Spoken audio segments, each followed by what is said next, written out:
mga idol, continuation tayo. Ngayon mga idol, so meron ako dito mga idol papagulong sa inyo. Kasi ito mga idol na item na to mga idol is laging hini-yellow ni YouTube. So hopefully i-redub lang natin dito mga idol at iaalis ko na yung ating unit mga idol para hindi na po ma-yellow. Kasi hindi ko alam kung na-yellow siya dahil sa unit na nakikita nung tinest natin itong unit. So, tinest ko to, nag-blinking ako nito. So, maganda sana yung footage natin doon. Ang problem is, hindi po siya consider ni YouTube. So, 11 times ko in-upload, laging yellow. So, bagoy na lang natin.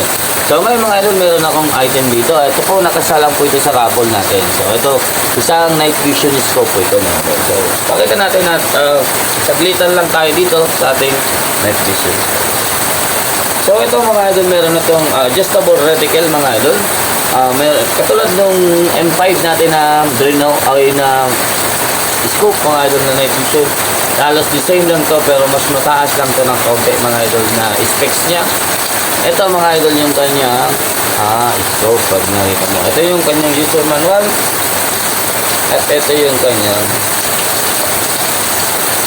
scope. So ito mga idol, ito yung kanyang tatak. Yan. So napaka-linaw ng image clarity dito. So meron din to mga idol ng ocular lens mga idol or tube. Dito mga idol may share lang ako dito sa saglit. Sabi ko muna itong unit. Ito mga idol. So kay Sir Teodoro at Sir Dexter Dick Perez pala. Sorry. So ito mga idol, nahihirapan tayo dito sumilip. Alam ko nahihirapan ni kayo, parang pag sinilip nyo malabo yung kanyang reticle o masyadong makapal. Yung diskarte ko dito mga idol ay sir, eto po, adjusting ko lang itong tube kasi na-unthread po itong nasa unahan niya. Yan. So binaliktad ko siya mga sir, idol. Ayan. So ngayon mahaba na po ito kasi nangyayari dito mga idol, pag sinilip natin ito dito, nilagay natin, pag dikit ito nung unang hindi ko pa ito in-screw, malabo po o masyadong malaki yung kanyang reticle. Kung nakikita nyo merong reticle dyan sa ating scope gadget green. So hanap tayo ng napakaganda ng reticle yan. So eto, pag ginawa ko mga lord, pag inuurong ko ng ganyan yung aking etong ocular tube, is lumilinaw po yung ating reticle. So gumaganda siya. So hinanapan ko ng paraan.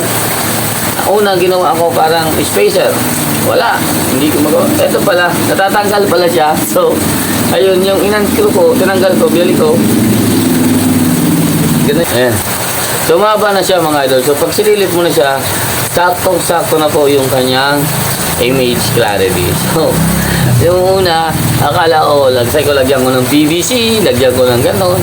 Yung pala yun. So yan. So sa winner po nito, sa makakakuha ng winner nito kasi pinaraffle po natin ito mga idol, is ito po, sana panoorin nyo itong diskarte at ito po yung diskarte. So meron po siyang 7 different reticles mga idol. So meron tong 7 different reticles, meron iba't ibang klaseng reticle at meron din itong 4 na color, black, white, green, and red mga idol. So pwede mong pagpalitan yung color ng kanyang reticle kung alin yung mas nababagay sa inyong mata mga idol. So pwede yan. So meron tong 7 different kinds of reticles mga idol. Meron tong ano nga yun? Basahin ko na lang mga idol. Ilagay ko lang dito sa video mga idol yung ganong klaseng video natin. So yun mga idol, meron tayo dito exposure, contrast, language, crosshair color, and crosshair adjustment. Meron din dito sa baba mga idol na screen brightness, auto power off, format default setting, and kung anong version, etc. So dito tayo mga idol sa crosshair. So meron tayong 7 reticles mga idol. Yan, duplex crosshair, mil dot, German reticle, modern rangefinder, and yung walang mga pangalan ng crosshair. So hindi ko alam kung ba't dinagdag nila yan. So try natin.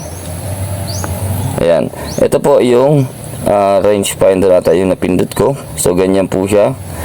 So ano pa tayo doon? Try natin itong German.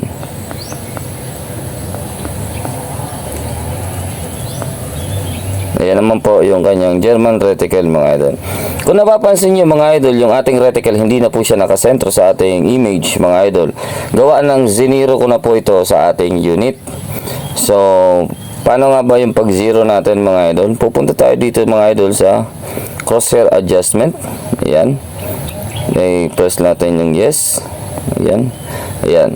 So, kung mapapansin nyo mga idol, gagalaw yan. Ayan. Gagalaw yan. Ayan.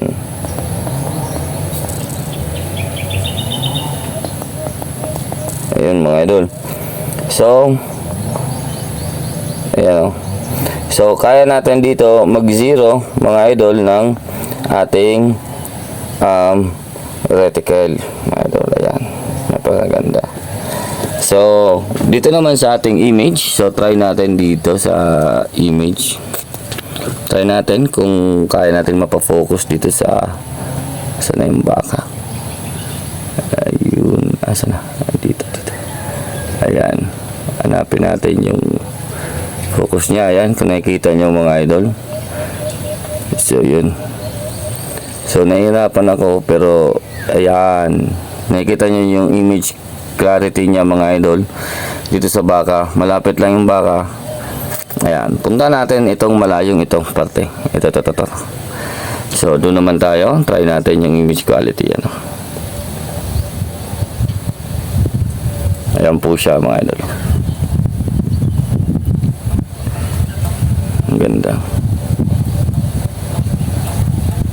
Ayan o. So ayan mga idol. Diyan yung pag ganito ang image nyo mga idol pag sinisilip nyo yung inyong scope mga idol. Yan o. Meron siyang magnification. So try natin ito. Digital magnification po ito. Ayan. Three times yan, and yung fourth na ba to? Fourth na. Ayan, ganyan po siya yung magnification niya mga idol. So kung napapansin nyo, malayo na din yan. 70, nasa 70 meters na ito eh. Ayan o. Ayan mga idol. Ito, asa ng kamay ko. Yun ang tinignan natin.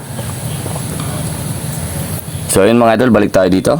So ayun, so nakita nyo mga idol kung gaano ka linaw yan. Yung kuha na yan mga idol is nakuha natin yan yung sa video natin dun sa nakaraan. Tapos i-share din natin dito mga idol. Idudub ko na lang siguro yung ating image clarity and yung anong tawag nito, yung kuha niya sa gabi and yung linaw niya mga idol sa distance. Isabay ko na lang dito kung day and night video niya mga idol. So ayun mga idol, sana po i-supportan nyo po yung video pa rin at sana stay tuned lang kayo, tingnan nyo yun mga idol kung para sa inyo ba gusto nyo ng ganyang klaseng scope. So ito po mga idol, pinaparapol natin ito 180 per slot po ito mga idol. So bibitawan ko ulit mga idol at wala na tayong spot. So, gusto ko lang mahawakan yung mga ganitong klaseng item mga idol para meron tayong may content. So, sana po masuportahan nyo ako mga idol kahit subscribe at ipapasok na natin yung ating mga kuhang video day and night comparison and yung ating pagkalapit mga idol. So, 30 meters target. Ayun, pasok na natin yan mga idol. So, ayun. So, na-zero ko na. Hopefully, tatama tayo. First shot doon sa ating mga spinner. So ito nang yuping-yupi na mga idol yung targetin natin. Okay. Sumagip sa metal.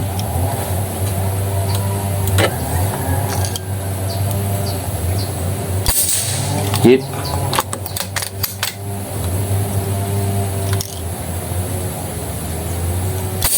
Hit.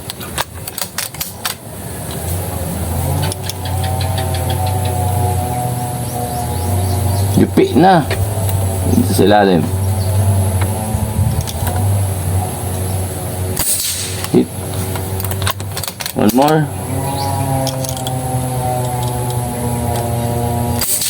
Okay. So ngayon ang gagawin natin mga idol. Tayo muna natin dito. Ayun mga idol. So hopefully nakikita nyo dyan mga idol yung ating na kayang makita dito ngayon mga idol. Ayan. So napakaganda ng mas malinaw siya kumpara sa umaga. So ito mga idol is level 1 na ilaw. So try natin yung level 2. Ayan. So, try natin yung level 3. Ayan. So, ito po hanggang 3 levels ng IR light mga idol. So, try natin ito yung i-abante. Ito yung sinasabi ko mga idol. Pag prenes nyo po ay, or pinul nyo paunahan yung inyong IR light, so parang nagiging focus po siya dun sa isang area. So, lahat ng ilaw or yung laser niya is concentrated po dun sa target. So, pag ganito mga idol, hindi na masyado nakikita yan. So, ayan. Hindi na masyado nakikita kung halimbawa meron tayong mapansin dyan mga idol. So, subukan natin to mga idol, paliparan na target natin. Tingnan natin kung tatama tayo. Ayun. Hit pa din. So, at least wala tayong creep mga idol, kasi yun din tinetest ko dito kung magkaroon tayo ng creep. So, try natin dito sa itaas. Ganap ka tayo dito. Kung may makita tayong mata, naliliwanag na daga. So, ito yung vision niya mga idol sa 70 meters. Sulit lang at hindi ko ma-focus. Ayan. Ganap tayo mga idol kung baka may masilip man lang tayong daga.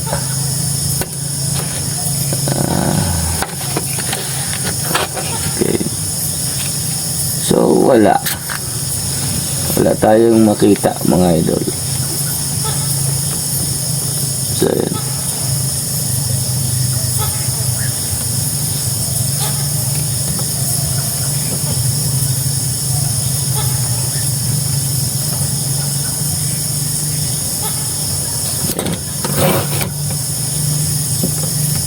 So, napakaganda.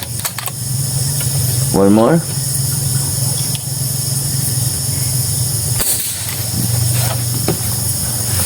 Good. Subukan natin kung gaano kalayo yung kayang abutin nito mga idol. 65 yards. Yung dulo po niyan is 179 yards mga idol. Meron po dyan tayo makikita isa pang hayop o isa pang baka mga idol. So, sa ganyang kalayo mga idol is kaya-kaya pa rin makasilip ng malaking object mga idol ng ating camera or ating scope mga idol. Unfortunately mga idol, sa scope mga idol na recording is hindi po siya nasa-zoom. Pero sa mata po natin pag tayong sumilip mga idol, ang lapit lang yan mga idol na nakikita natin dyan. Sa recording lang po yan, kaya hindi po siya ganyang kalapit or ganyang kaganda sa gabi. So, pero meron po tayo kasi yung digital zoom na 4 times, so kaya kaya natin yan ma-zoom. Ito po mga idol is 80 yards mga idol. So, kung 80 yards yung target mo mga putbat or kung daga, is kitang-kita mo pa rin yan mga idol. Yan, kung napapansin nyo. Yun sa malayo mga idol, hindi naman siguro tayo magpapalipad sa ganyang klaseng distance mga idol. Kaya, yung sa 80 yards lang is goods na po yan mga idol. So, 80 to 100, goods na po yan pag open field po. So, ang kagandahan dito, kung nakipansin nyo, hindi din tayo nakaharang basta-basta ng damo mga idol. Rekta po yung ating image. Kung baga, dati nahaharangan tayo pag may nakaharang na ganyang klaseng damo, is hindi po na-diretso yung ating IR light. Dito po sa unit mga idol is diretso po siya hanggang sa dulo. Hanggat kayang abutin. Ito naman mga 200 yards na po ito mga idol. So, sana po na-appreciate nyo po yung ating video. So, yun mga idol. So, nakita nyo na mga idol yung ating footage, and hopefully mga idol na naganda kayo. Pero iba kasi yung kuha niya mga idol sa recording, kasi sa recording mga idol hindi po nakikita pag zoom natin yung ating image. So hindi po nakikita yung reticle sa recording mga idol, and hindi din nakikita pag pinalalapit natin yung image sa ating digital zoom natin. So meron ito mga idol na 4 times na digital zoom, and meron din ito 3 levels ng IR light mga idol. So nakita nyo dun mga idol sa video na yun, meron akong sinilip mga idol na nyug na 120 yards yun mga idol na pinuputukan natin. Kung sa mata ko mga idol, na zoom ko kasi yun ng 4 times, ang linaw pa. Pero sa nakita ko sa video mga idol, hindi naman gumagalaw yung magnification niya. So hindi niyo nakikita. Pero regardless, sa video mga idol, nasa parang 3 times yung zoom ng video mga idol, kasi nakita ko sa video is malapit naman na yung ating nyug. So, ayun mga idol. Yung isang area doon mga idol, yung puno ng lukban mga idol is 80 yards yun mga idol. So, kung nakikita nyo yung 80 yards na yun mga idol, kitang-kita mo pa doon yung daga. So, kung may daga doon na nataon, baka nakita nyo din sa footage. So, wala tayo nakitang ibang hayop doon mga idol. Kahit yung baka mga idol sa 179 yards mga idol, kitang-kita yun sa mata ko. So, yung yung 60 lang is yung recording niya is parang abot naman pero hindi siya ganun kalinaw. Kasi yung, tawag nito? Iba yung magnification yung silip mo mga idol dahil gawa dito mga idol, ito kasi meron tong lens yan. So, dito mga idol, parang mas nalapit pa yung silip mo tsaka nalinaw siya. Eh, samantalang dun sa video mga idol, ito lang yung hina-adjust natin. So, parang hindi ko ma-explain pero sa video quality, goods naman na. So, hindi lang natin to nagamit mga idol na pang-hunt mga idol. So, at least nakakuha natin ng footage mga idol. So, sa mananalo nito, shout out sa iyo sir. Jackpot na napakasulit nito mga idol. Almost 8 hours or more mga idol yung battery life nito. So napakaganda. Meron na din ito mga idol 32 gig na SD card and maraming feature. Meron to video record, photo mga idol. So, meron din siyang audio record. Ulit nito, mga idol na unit. So, shoutout sa magiging winner nito, mga idol. So, stay tuned pa rin kayo. Baka sa susunod, mga idol, meron pa tayong kunin na ibang klase naman na night vision scope, mga idol. So, patas ng patas yung ating item na ganito. So, ayan. Napakaganda. Thank you mga idol. Sana po i-supportan nyo po yung ating video. At paki-like na lang and share. And shoutout po sa inyong lahat mga idol. Maraming salamat. Hanggang dito na lang. Take care. God bless. Peace out. Siya pala nakakalimutan kung i-share sa inyo na meron po yung mount sa ilalim. Sa loob ng ganyang box mga idol, meron yung mount. So, hindi ko nakita. So, ito po siya pag nakalagay na sa ating unit. So, yun. Bye-bye.